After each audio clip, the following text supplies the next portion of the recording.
মানে এখান থেকে গাড়ি গিয়ে গিয়ে এমন অবস্থা হয়েছে, এই দেখো গাছগুলো পর্যন্ত লাল হয়ে গেছে, মাটি উড়ে গিয়ে গাছের পাতায় পড়েছে, গাছগুলো পর্যন্ত লাল হয়ে গেছে, মনে হচ্ছে না কেউ পান খেয়ে পিক ফেলেছে এর উপরে, একদম লাল, ধুলো উড়ে উড়ে গাছের পাতা লাল হয়ে গেছে। রাস্তাটা দুদিকে চলে যাচ্ছে, আমরা কোন দিকে যাব?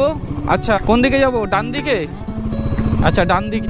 লাল মাটির রাস্তা, মাটিগুলো পুরো ধুলো হয়ে গেছে। আচ্ছা একই রাস্তা, রাস্তাটা ওটা খালের পাড় থেকে গেছে আর এটা খাল থেকে একটুখানি পাশ থেকে গেছে, একদম ওটা খাল ঘেঁষে গেছে আর এটা খালের এপাশ থেকে এসছে। বাঁকুড়ার লাল মাটির রাস্তা। ওই দেখো একটা সুন্দর ওয়াটারফলস।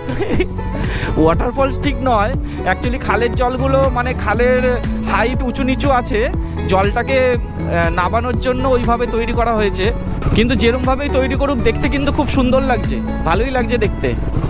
আর এটা ম্যানমেড খালও হতে পারে জানো তো, হয়তো ওপাশের হাতি বা কোনো বন্য প্রাণী পশু এপাশে যাতে না আসতে পারে, যার জন্য হয়তো এই জলাশয়টার তৈরি করা হয়েছে ম্যানমেড ভাবে, প্রাকৃতিক ভাবেও হতে পারে, ঠিক জানা নেই তাই বলতে পারছি না।